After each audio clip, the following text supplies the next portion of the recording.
Good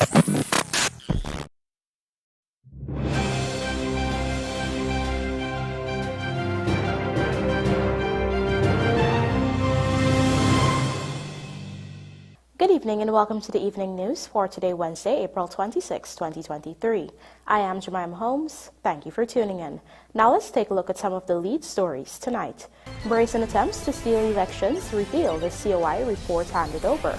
No motive was normal procedure, says Ali on PS's treatment at U.S. airport. Sophia woman stabbed to death in presence of children. Driver dies after car flips and lands in trench at Collagen. No dereliction of duty by President, says High Court on delay in appointing Chancellor Chief Justice. And ExxonMobil strikes oil in Lancet fish well offshore Guyana. Now for the news in detail.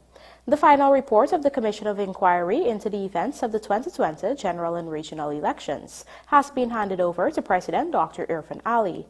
In our lead story tonight, Gerald Bryan shares some of the findings of the report, which all point to brazen attempts to derail what was considered the mother of all elections. During the handover ceremony at his office on Wednesday, President Dr. Irfan Ali spoke of the importance of the COI report. According to the President, the results of the March 2020 general and regional elections had implications for the welfare of citizens and the country. Free and fair elections, as the lifeblood of democracy, therefore, must be zealously guarded and protected. As such, any circumstance or event which could have led or did lead and affected the declaration of the results of the election had implications for democracy and for the welfare of citizens. It was thus deemed imperative that there be an inquiry into the circumstances and events that followed the holding of the elections on the 2nd of March 2020. But what did those inquiries reveal? According to the report, there were brazen attempts by senior GCOM staff to derail the elections. The report referred to specific activities taken by former Chief Elections Officer Keith Lowenfield, his former deputy Roxanne Myers, and former returning officer Claremont Mingo. In fact, according to the report, the then CEO's overall conduct called into question his impartiality during the tabulation process. The COI also found that in Myers' case, she took steps to limit the number of party agents and observers from the tabulation process at Ashman's building. According to the report, there was no justification for this. The report also said that the DCEO, in most of her interactions with party agents, was unhelpful and even hostile. In contrast, however, the COI found that she even chaperoned a minister of the then government around Ashman's building. The COI also detailed a litany of breaches from Mingo when it comes to the tabulation process, including his determination to declare results that were not verified and even altered. Meanwhile, the report contains several recommendations, including reforming GCOM to allow for more balanced representation. Gerald Bryan, The Evening News. President Dr. Irfan Ali has weighed in on the matter regarding Permanent Secretary of the Ministry of Home Affairs, May Thomas Mirabux's treatment at the Miami International Airport, noting that from all indications, it was a normal procedure and there was no ulterior motive. On April 8, the Permanent Secretary was traveling on official duties to China and was in transit in the U.S. when she was detained. The woman was allegedly manhandled by male officers attached to the U.S. Customs and Border Protection, and her cell phone was seized. However, President Ali told reporters this afternoon that the matter is no issue for the government of Guyana. Here's what he had to say on the issue. I have spoken to the Minister of Home Affairs, and there is absolutely no issue for the government of Guyana. The government of Guyana, we have no issue. Any Guyanese who is mistreated in any way by anyone and reports such mistreatment, there is a procedure through which we deal with it. In this case, a public office holder would have said to the minister, given a statement about what transpired.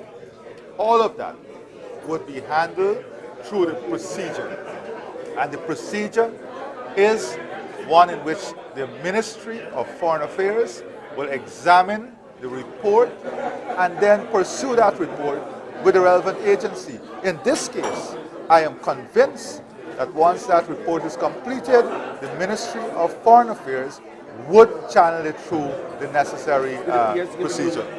Did the PS say what might have been the reason for her having gone through the process for secondary checks? The minister would have advised me that the authorities said that it was a normal routine part of how they execute their job, that persons are asked to go to secondary, which I am aware of. And there was no motive. That is what I was told. There was no motive. It was a normal routine procedure. People go to secondary. Was she on a government of Guyana mission? Was she traveling in government business? She was traveling to China on a training program. A mother of two who tried to end her rocky relationship of just 4 months was this morning killed by her lover, stabbed some 22 times by the man in the presence of her 2 young children. Tasia Dickinson reports that it was the woman's sister and her reputed husband who disarmed the suspect, who has since been arrested. Lisa George, a 31-year-old mother of 2, was during the wee hours of Wednesday stabbed 22 times about her body by her reputed husband at their Sapphire Greater Georgetown home. The heinous crime occurred in the presence of the woman's 2 children, ages 6 and 12. The perpetrator, a 23-year-old security guard, has since been arrested. Reports are that George wanted to end her 4-month-long relationship with the man after realizing some toxic traits on his part. At around 3 hours, the 12-year-old son, who was in another room, heard cries of his mother and rushed over to her bedroom. There he saw the man brutally stabbing his mother, who was already lying in a pool of blood on her bed. The 6-year-old was also on the bed, traumatized by the scene before her. The woman's sister and brother-in-law, who lived in the adjoining apartment, had also rushed over, where they managed to disarm the suspect. The victim's mother, 55-year-old Janet George, spoke with the Evening News on what she heard transpired. When he came over, he saw the guy with a knife in his hand and he pulled it away from him. And when he took away the knife, he didn't realize he had a second knife in his waist, and he pulled out the knife from his waist and he was about to continue, and the guy manhandled him and took it away. At the time, she already had multiple stab wounds. The girl was on the bed with them and the boy was in the other room. Police said upon examining the woman's body, 22 stab wounds were seen on the left arm and shoulder, right shoulder, chest, abdomen, left leg, neck, and chin. Meanwhile, the Human Services Minister, Dr. Vindya Persad, visited the family and has committed to providing assistance. Tasia Dickinson for the Evening News. A 28-year-old driver was last evening killed in an accident along the College and Access Road, East Coast Demerara. Dead is Akram Samaru, a mechanic of Nonpareil, East Coast Demerara, who was driving motorcar PTT 4607 at the time of the accident at around 18:15 hours. Police say the driver was speeding, and while negotiating a left bend on the road, he lost control of the vehicle and it flipped and landed in a nearby trench, in which it quickly became submerged. When the driver was pulled from the wreckage, he was pronounced dead at the scene. Investigations are ongoing. In a move to reduce the high prevalence of serious and violent crimes, the Guyana government has introduced the Restorative Justice Center, which will be working with perpetrators and victims of soft crimes with the aim of resolving interpersonal conflicts. Find out more in this Vanu Manikchand report. The launch of the Restorative Justice Center comes on the heels of the Guyana government passing the relevant legislation last year for its introduction. Over the past 2 years, the Ministry of Legal Affairs has been working with other stakeholders to train various community leaders on restorative justice practices. At the launch on Wednesday, Attorney General and Legal Affairs Minister Anil Nandlal pointed out that traditional methods of justice, punitive and retributive, have failed to tackle the level of crimes that are infesting societies. Hence, the need for a new approach through the rehabilitative component. It is directed and by law shall only apply to non-violent offenses and what we can call minor offenses. Offenses under the Act that carries a term of imprisonment of 3 years and below. It brings the victim and the perpetrator together, and it tries to repair that relationship. And it is a consensual mechanism. According to LINDEN, restorative justice also goes beyond interpersonal relationships and focus on a preventative approach as well. The aim is to reduce the prison population by targeting recidivism. The question of restorative justice goes beyond the mere issue of the question of the imprisonment in itself, but understanding who we are as a people and where and how we need to take results which will intercept things escalating in the communities, where we have to find ways of identifying bad or toxic behavior which will result in bad things happening. It is important that we utilize opportunities like this to prevent the persons who are involved in simple crime from moving to the arena of grave and serious criminal offenses. So restorative justice, I think, will impact especially on the juvenile population. The Restorative Justice Center will be headed by former Commissioner of Police Silal Prasad, who will be rolling out the pilot project on the east coast of Demerara before the national launch. The Restorative Justice Center, the procedures that they will use will engage victims to identify harm done, to repair those harm, and to restore that individual along with the reference group that was negatively affected by the behavior of the offender. It allows for the center to engage offenders, to hold them accountable for the behavior. Reporting for the Evening News, Vanu Manikchand. The High Court on Wednesday ruled that President Dr. Irfan Ali's failure to make substantive appointments to the offices of the top two judicial posts, Chancellor of the Judiciary and Chief Justice, does not amount to a dereliction of duty, nor does it contravene the Constitution. The decision was handed down by High Court Judge Damon Young in the fixed date application brought by opposition parliamentarian Vince Roy Jordan.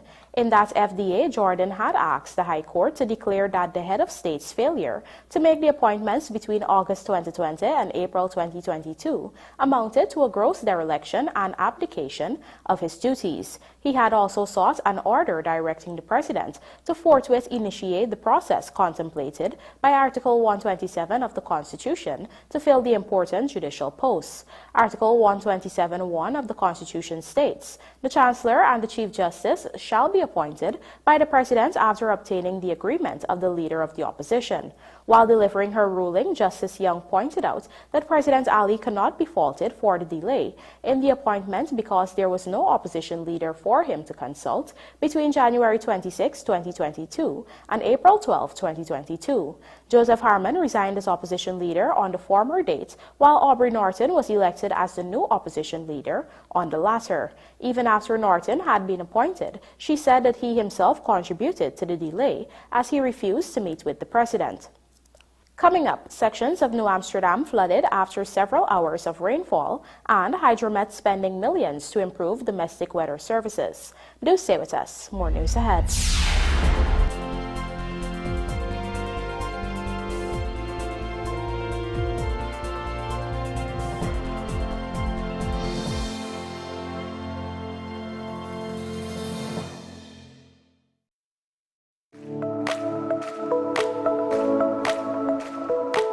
Optic offers great patient care that is tailored for my entire family. At Optique, a wide selection of affordable optical frames and optical services are available to fit your budget. At Optique, my family is provided with comprehensive eye examination and access to their ophthalmology services, all under one roof. Optique takes pride in delivering exceptional customer service and a unique experience to you, our customers. Optique Vision Care is a company that is Guyanese born and grown that will help you take care of your precious eyes.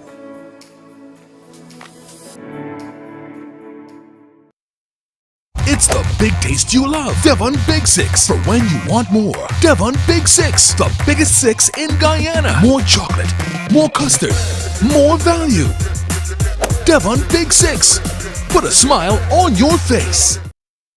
Food Max Supermarket, located on the ground floor of the Giftland Mall, is your one-stop shop for all your grocery needs. We stock a variety of imported frozen meat and food products, fresh produce, and pet supplies, freshly made bread. Rotisserie chicken and patties are also available daily. Shop in comfort today at Food Max and let our courteous staff assist you in satisfying your shopping needs. Food Max, the fresh food specialist. Did you know that when you leave your property unoccupied and unmanaged, it deteriorates much faster than you can imagine? Then before you know it, much of your hard-earned investment is wasted. At Hand in Hand Trust Corporation, property management is our business. Whether you travel for long periods, live overseas, or have several properties that require managing, let us at Hand in Hand Trust Corporation take care of this for you. Your property is safe with us. Hand in Hand Trust Corporation Incorporated, a member of the Hand in Hand Group of Companies. Virtual Keno. It's a game of numbers. Choose your lucky numbers and win up to 10,000 times your stake. Visit www.superbet.gy to place your bets. Must be 18 years and older. Terms and conditions apply. Play responsibly. Superbet, your best bet. Looking to bring your dream home to reality? Or simply taking on a home improvement project? Then National Hardware Limited is where you should start. Let us put that touch to your home.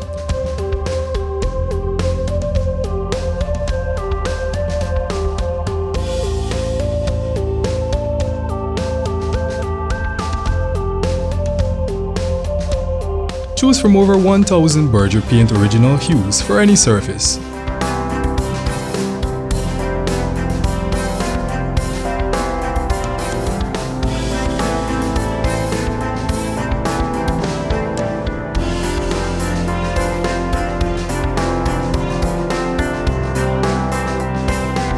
We are known for our trusted brands such as Westinghouse, Philips, Sadco, Rubbermaid, Pyrex, Gibson Home, and so much more. National Hardware Limited, your do-it-best store. Located in downtown Georgetown and industrial site Rhymeville.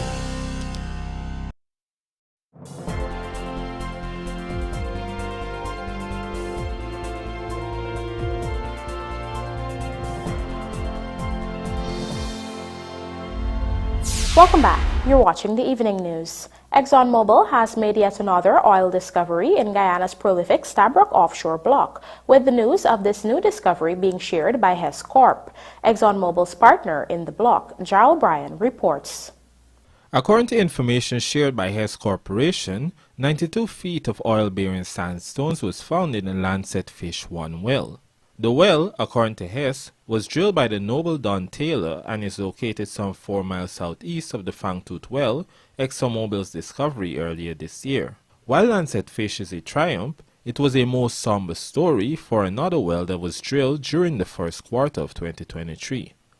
According to reports, the Kokwari 1 exploration well did not encounter commercial quantities of hydrocarbons. ExxonMobil is currently conducting 3D and 4D mapping in the Stabroek block, even as it also seeks authorization for a 35-well drilling campaign. Currently, The Liza Phase 1 and Phase 2 developments in the Stabroek Block are producing more than 360,000 barrels of oil per day. The third development in the Stabroek Block, Payara, is on track to come online by the end of 2023. Yellowtail, the fourth development, is scheduled for 2025. Meanwhile, Hess said government and regulatory approvals are expected very soon for a fifth development, Yaru. This development will have a gross production capacity of approximately 250,000 barrels per day. Jarrell Bryan, The Evening News. Overnight rainfall has left several sections of the town of New Amsterdam inundated. Our Berbice correspondent Andrew Carmichael reports that one of the worst affected areas is Ryman's Irvin, where residents reported up to 6 inches of water in their yards.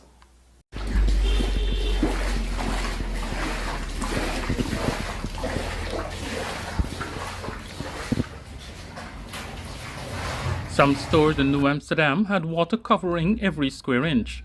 One business owner was seen pumping water out of his store. More than 6 inches of water was lodged inside. He told Evening News that the flooding comes about whenever there is prolonged rainfall. He says there is no maintenance to the drainage system, which currently has very little capacity.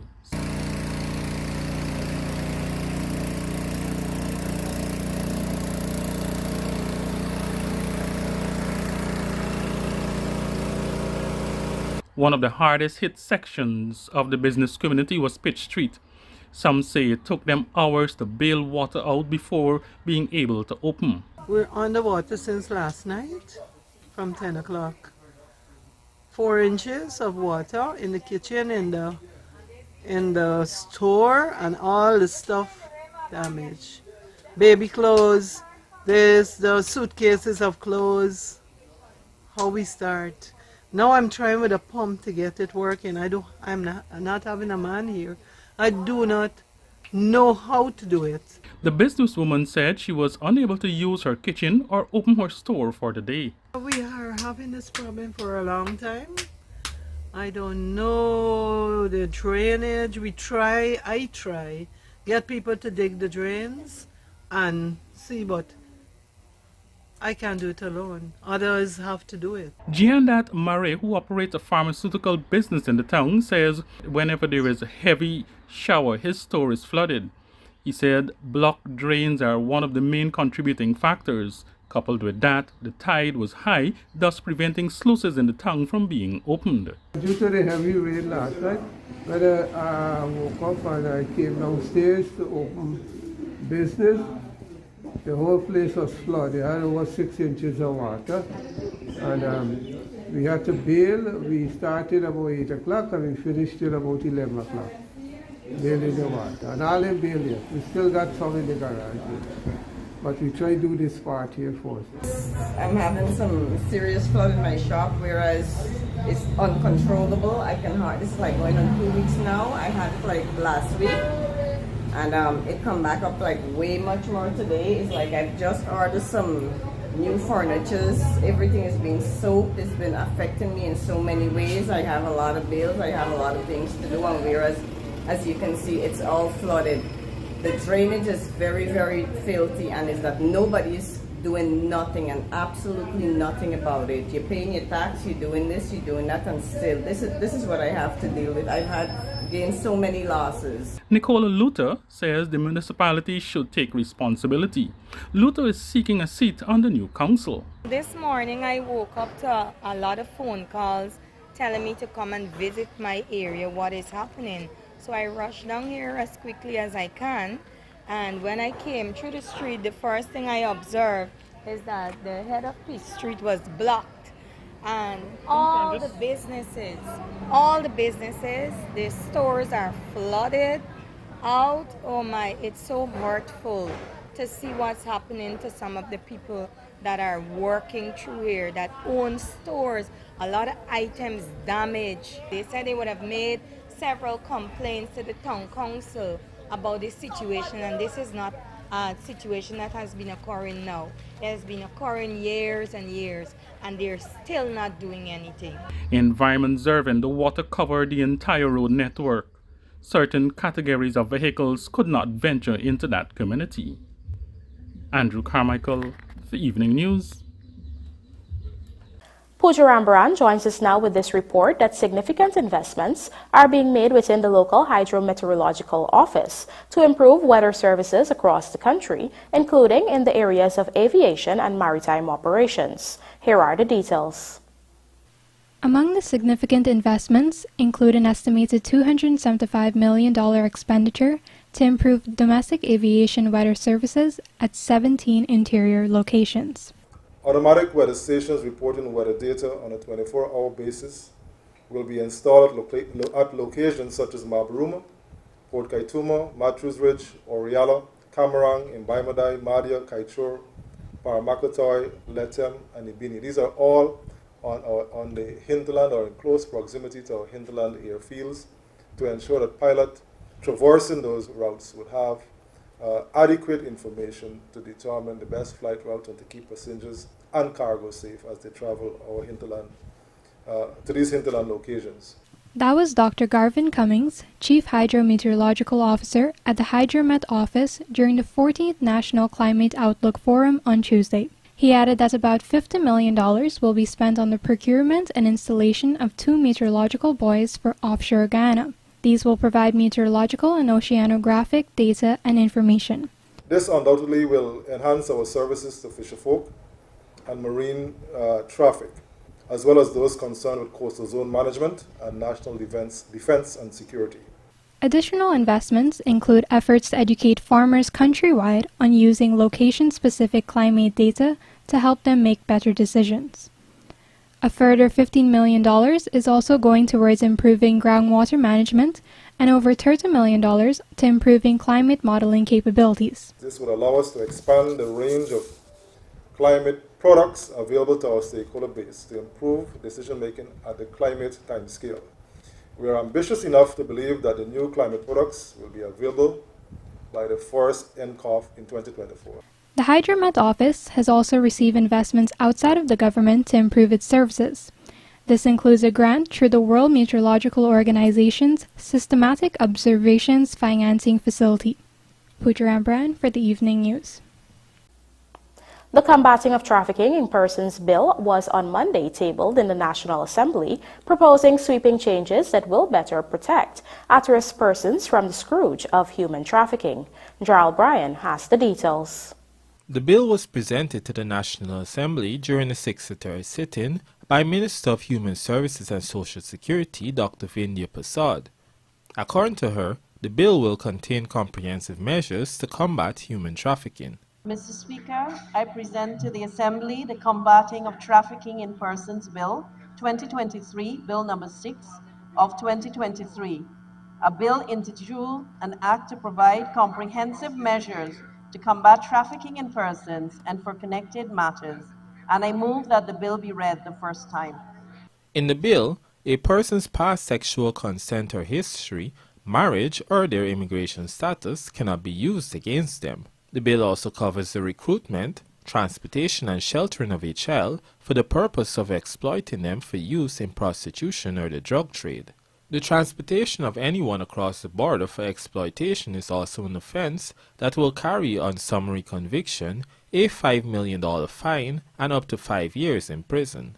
Convicted persons can also have their assets forfeited to the state, whether local or overseas. The law also allows for restitution to be paid to victims. Once passed, the bill will replace the Combating of Trafficking Persons Act of 2005. Gerald Bryan, The Evening News. And now for a look at the bridge reports. The Demerara Harbour Bridge is scheduled to be closed on Thursday, April 27th at 23 hours 30 for a period of 1.5 hours. Meanwhile, the Berbice River Bridge is scheduled to be closed on Thursday, April 27th at 8 hours 30 for a period of 1.5 hours. GKC IKD headquarters 85% complete, and Imlak and King welcome Headley Weeks Tri-Series. Details of these stories and more in the Sportcast, sponsored by MacCorp, coming up on the other side of the break.